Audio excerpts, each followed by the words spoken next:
When it comes to professional, technical writing, I've often heard people say that grammar and punctuation don't matter. They say, who cares how you write? What's important is what you write, the thoughts and ideas you plan to convey. But there's a problem with that argument, a big one. No matter how interesting our ideas are, unless we can get them down on paper, unless we can communicate them clearly and unambiguously, we're hardly doing our work justice. So I think it matters, and so do lots of others, including many of the people you're trying to impress with your writing. I think there are three main reasons why grammar and punctuation are important. First, a poor understanding and use of grammar and punctuation results in confusion and ambiguity.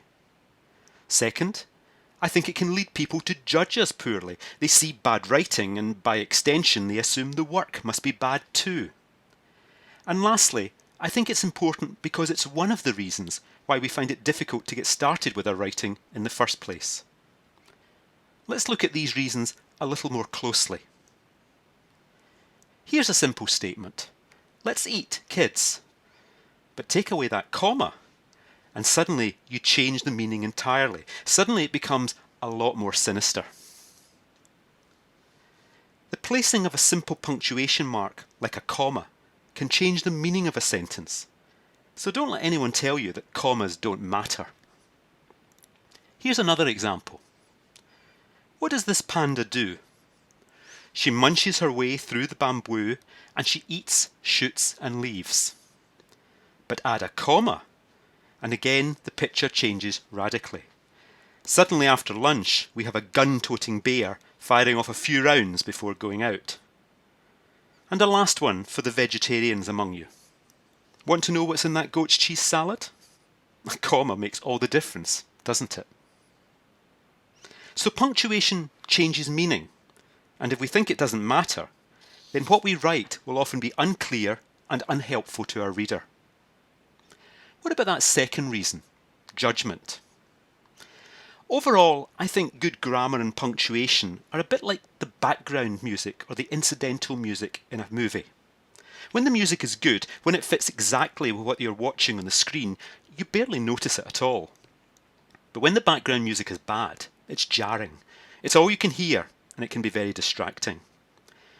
It's the same with grammar and punctuation. If it's good, you barely notice it when you're reading. But if it's bad, it's all you can see, and it's difficult not to be affected by it. Imagine you're reading a piece of work and there are several errors of grammar and punctuation in the first few sentences.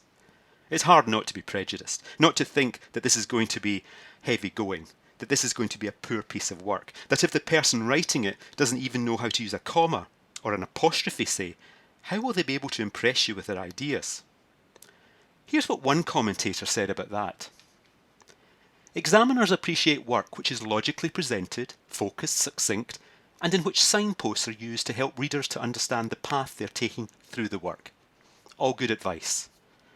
But they go on to say that one of the problems with work that is poorly presented is that the examiner tends to lose confidence in the candidate and can become suspicious that there are deeper problems of inadequate and rushed conceptualization. So poorly presented work that is messy, with spelling mistakes, bad punctuation, and that's grammatically incorrect, is an alarm bell signalling that not all is well. And lastly, what about not being able to get started with our writing? I think there are a number of reasons why people struggle to write. People say they have difficulty knowing where to start, of not knowing how to start. They also talk about having anxiety about their writing skills and express a lack of confidence. They may even say, I don't know how to write.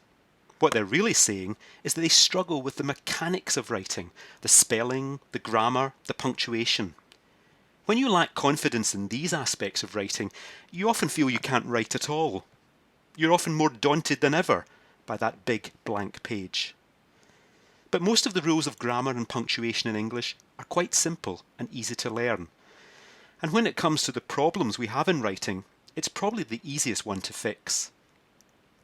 So I hope I've persuaded you that writing with good grammar and punctuation is an essential professional skill. If not, I'll leave the last word to Michel de Montaigne, the French essayist. He said, The greater part of the world's troubles are due to questions of grammar.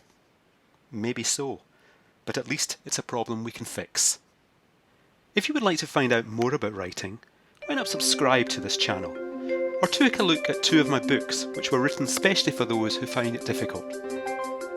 Also, you can keep in touch on Twitter and follow my blog, The Business of Discovery. I look forward to seeing you next time.